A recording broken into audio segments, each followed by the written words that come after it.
Dans l'évangile de Jésus-Christ selon saint Matthieu. En ce temps-là, Jésus disait à ses disciples : « Amen, je vous le dis, un riche entrera difficilement dans le royaume des cieux.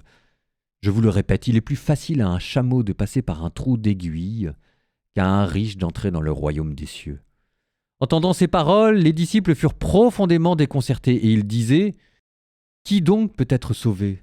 Jésus posa son regard sur eux et leur dit : « Pour les hommes, c'est impossible, mais pour Dieu, tout est possible. » Alors Pierre prit la parole et dit à Jésus : « Voici que nous avons tout quitté pour te suivre. Quelle sera donc notre part ?» Jésus leur déclara : « Amen, je vous le dis, lors du renouvellement du monde, lorsque le Fils de l'homme siégera sur son trône de gloire, vous qui m'avez suivi, vous siégerez aussi sur 12 trônes pour juger les 12 tribus d'Israël. Et celui qui aura quitté à cause de mon nom des maisons, des frères, des sœurs, un père, une mère, des enfants ou une terre, recevra le centuple et il aura en héritage la vie éternelle.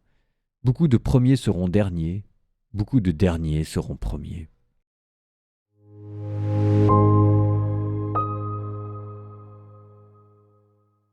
Un riche entrera difficilement dans le royaume des cieux. Ça ressemble à une menace. Et là où cette menace fait vraiment peur, c'est que vous êtes probablement plus riche avec tout le train de vie global qu'il y a en France en 2025 que non seulement Jésus et les apôtres, mais peut-être même, au risque de vous choquer, mais vous êtes peut-être même plus riche que Hérode. Ah oui, vous avez moins de pouvoir, mais en termes de confort et de luxe, c'est pas impossible que vous soyez au-dessus.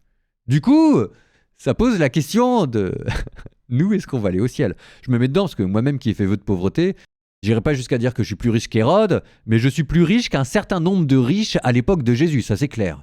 Donc ça c'est la mauvaise nouvelle. La bonne nouvelle, c'est que en lisant saint Thomas d'Aquin, je suis tombé sur une vertu qui n'appartient qu'aux riches. Du coup, je me dis qu'il y a peut-être une porte de sortie. Cette vertu, c'est ce qu'on appelle la munificence. La munificence, je crois qu'on a déjà tous entendu au moins une fois ce nom dans notre vie et on n'a absolument aucune idée de ce que ça veut dire. La munificence, c'est l'art de dépenser grandement dans les choses qui sont grandes.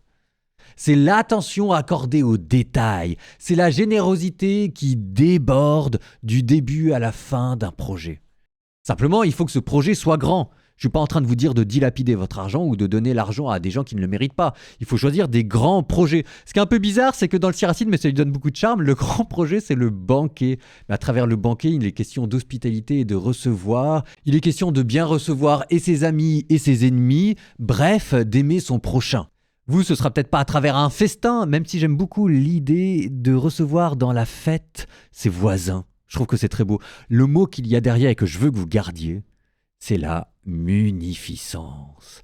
L'art de dépenser avec grandeur dans les choses qui sont grandes.